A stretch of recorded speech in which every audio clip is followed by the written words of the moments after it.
الأميرة الراقصة. كان يا مكان كان هناك شابة تدعى أليس تعيش في مملكة بيلا فلورا مع عمتها منذ أن اختفت والدتها في ظروف غامضة. كانت العمة ماتيلدا تقسو على أليس ولم تكن ترغب في الاعتناء بها. جهزي العشاء بسرعة يا أليس، ليتك لم تأتي للعيش معي، فأنت مجرد عبء على عاتقي. أنت مثل أمك تماماً، تحلمين دائماً بالرقص.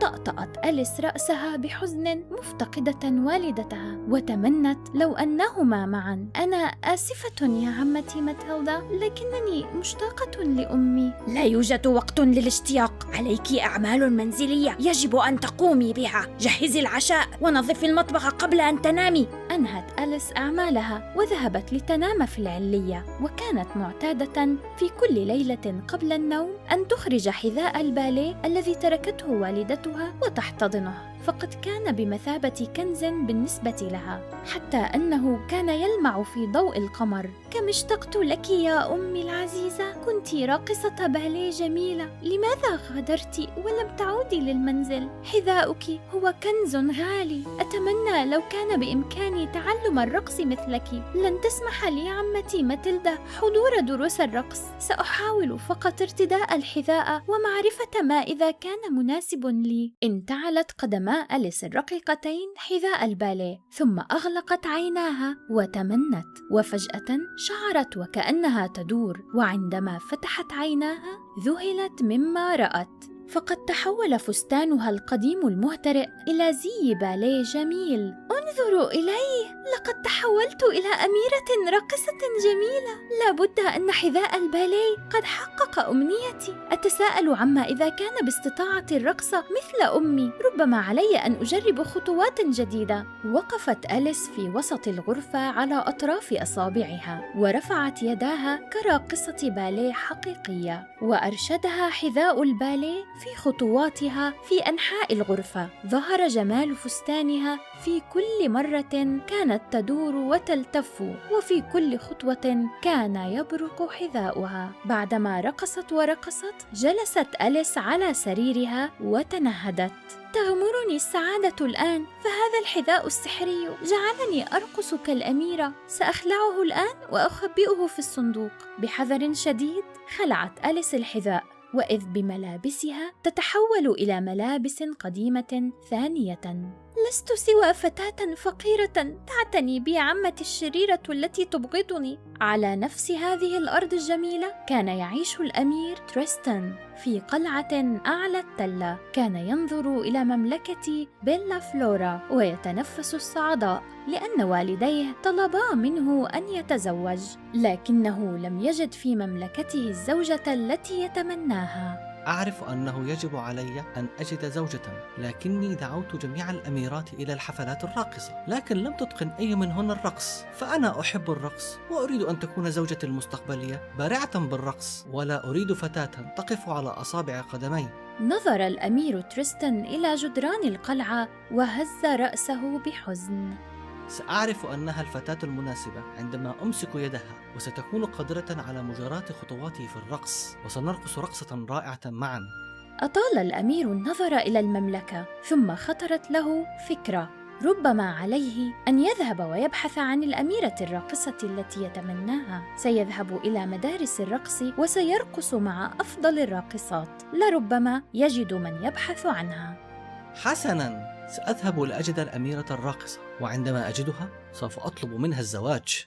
في اليوم التالي عندما كانت أليس تنزل السلالم، رأت العمة ماتيلدا تنتظر بجانب الباب، وقد حزمت لأليس حقيبة ملابسها المهترئة وتذكرة للذهاب إلى المدينة. حان الوقت لتعملي أيتها الكسولة، سأرسلك إلى مدرسة الرقص، لكن ليس لتتعلمي الرقص، بل لتنظفي المكان وتساعدي الراقصين الحقيقيين. اذهبي واحلمي بأن تصبحي راقصة، بينما أنت تعملين وتجلبين بعض النقود. عمتي، لماذا سترسليني بعيدا؟ لن تجدني أمي إن أبعدتني عن هذه القرية. أرجوك لا ترسليني بعيدا. أنا لا أستطيع الاعتناء بك بعد الآن، عليك أن تعملي. خذي حذاءك السخيف وغادري الآن. شعرت أليس المسكينة بالخوف والوحدة وهي جالسة في الحافلة، وعندما وصلت لمدرسة الرقص بدأت عملها بالتنظيف ومساعدة الراقصات هناك.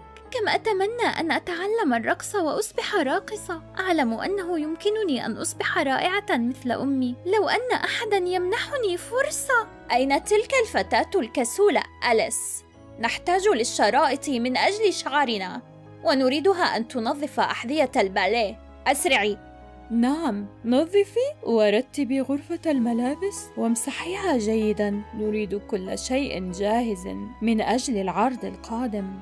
حاولت أليس الابتسام، لكن الراقصات كن لئيمات. لكن أليس كانت تختبئ في غرفة الملابس، وفي نهاية اليوم عندما تتأكد من عدم وجود أحد كانت تخرج حذاءها السحري. أتساءل إن كان حذائي السحري له مفعول هنا أيضاً. سأنتعله وحسب لأرى ذلك. كم هذا رائع!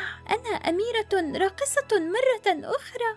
أستطيع الآن الرقص على المسرح مثل الباليرينا الحقيقية. رقصت أليس لفترة طويلة ثم خلعت حذاءها بالنهاية وعادت خادمة مرة أخرى. جلست في زاوية غرفة الملابس ونامت. كان الجميع متحمساً في الصباح.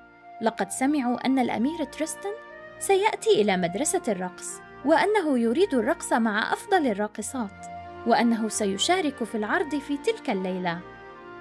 هيا يا أليس، بسرعة جهزيني لأرقص مع الأمير، فأنا متأكدة أنه سيختارني أنا. أسرعي يا أليس، فالراقصات بحاجة لمساعدتك، فالجميع سيأتيه الدور وسيختار الأفضل للرقص معه. من الأفضل أن تبتعدي عن الأنظار. شعرت أليس بالحزن وقامت بما طلب منها وساعدت الراقصات. عندما أصفق ستبدأين بالرقص على المسرح. هل أنت مستعدة للبدء؟ استعداد؟ ابدأي. صعد الأمير ومعه أفضل راقصة من مدرسة الرقص، لكنها انزلقت ووقعت أرضاً. ذهل الجمهور حين كان الأمير يحاول الإمساك بها، لكنها هزت رأسها بحزن لأنها قد لوت كاحلها. أغلقت الستائر لوهلة حتى يتمكنوا من نقل الراقصة لمكان آخر، ثم فتحت الستارة ثانية، وكان الأمير على وشك أن يخبر الجمهور بإلغاء العرض، لكنه لمح من بعيد وميض فضي لامع.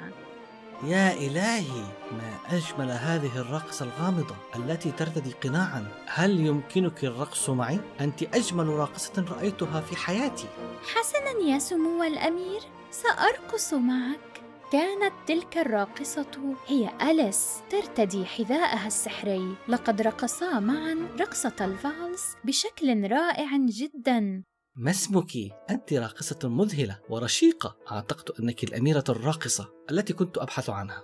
هزت أليس رأسها وركضت هاربة عند إقفال الستارة. عادت إلى غرفة تبديل الملابس وخلعت حذاءها السحري وعادت فقيرة مرة أخرى. جاء الأمير مرة أخرى للمدرسة يريد العثور على الراقصة الأميرة. أود لقاء جميع الراقصات اليوم حتى أجد الراقصة الجميلة التي رقصت معها البارحة. كانت راقصة جميلة ورشيقة، خطواتها رقيقة وشعرها جميل، أما فستانها فكان يشع جمالا. كل الراقصات هنا جميلات ويرقصن كالأميرات. ربما يجب أن ترقص معهن حتى تعرف الراقصة التي تبحث عنها. سأراقص كل الراقصات هنا، لكني سأعرفها في الحال لأنها ترقص مثل الأميرات. راقص الأمير جميع الراقصات، لكنه لم يعثر على تلك الفتاة التي يبحث عنها. لا بد أنها موجودة هنا. أرجوك ابحثي عن الراقصة ذات القناع. لم يتبقى هنا إلا فتاة واحدة، وهي الخادمة. هي فقط تهتم بملابس الراقصات ولا تستطيع الرقص لأنها فقيرة. أريد أن أرى الجميع هنا. أرجوك اطلبي منها المجيء لأراها. صرخت معلمة الرقص منادية أليس. أليس، يريد الأمير رؤيتك. يعتقد أن باستطاعتك الرقص. تعالي هنا بسرعة ليرى من أنت. لست سوى فتاة فقيرة ترتب غرفة الملابس. أسرعي فالأمير ينتظر. بدأت موسيقى الفالس الرومانسية، ثم انتعلت أليس حذاء والدتها السحري وتحولت، لكنها ارتدت القناع لتخفي هويتها. لكن الأمير عرف أنها هي أميرته الراقصة لأن خطواتهما كانت متوافقة. كم أنا سعيد لأني وجدت أميرتي الراقصة. أرجوك دعيني أرى وجهك. نعم أيتها الأميرة الجميلة، من أنت ومن أين أتيت؟ أنزلت أليس القناع ونظر الجميع بذهول، فلم يتوقعوا أن تظهر الفتاة البسيطة أليس مثل الأميرات. أنت الأميرة الراقصة التي كنت أبحث عنها، هلّا قبلت الزواج مني؟ جلس الأمير تريستان على ركبتيه وأخرج خاتم ألماس كبير ووضعه في إصبع أليس. لم تعرف أليس ماذا تقول، لكنها هزت برأسها ومسحت دموعها. عندما تزوج الأمير وأليس ارتدت فستان زفاف جميل ورقصا معا، وأخيرا وجد الأمير أميرته. أتمنى أنك سعيدة يا أميرتي. نعم يا أميري، أنا سعيدة، لقد جعلتني أميرة، لكنني كنت أتمنى أن أعرف مكان أمي. ربما عمتي ستخبرني الآن بعدما تعرف أنني أميرة. حسناً، سنذهب إلى عمتك في الحال. ذهبت أليس والأمير إلى بيت عمتها ماتيلدا، فاعترفت أنها خبأت جميع رسائل أمها عنها. أنا آسفة يا أليس، لكني أردت أن تعملي عندي، لذلك لم أعطيك الرسائل. الآن تستطيعين إيجاد والدتك، أرجو أن تسامحيني. نعم يا عمتي ماتيلدا، أنا أسامحك. أنا سعيدة الآن لأني سأجد أمي. بعث الأمير جنوده لإيجاد والدة أليس، وصفحت أليس عن عمتها ودعتها لتعيش معهم في القصر، وعاشوا جميعاً بسعادة وهناء. مرحباً، أتمنى أنكم أحببتم القصة.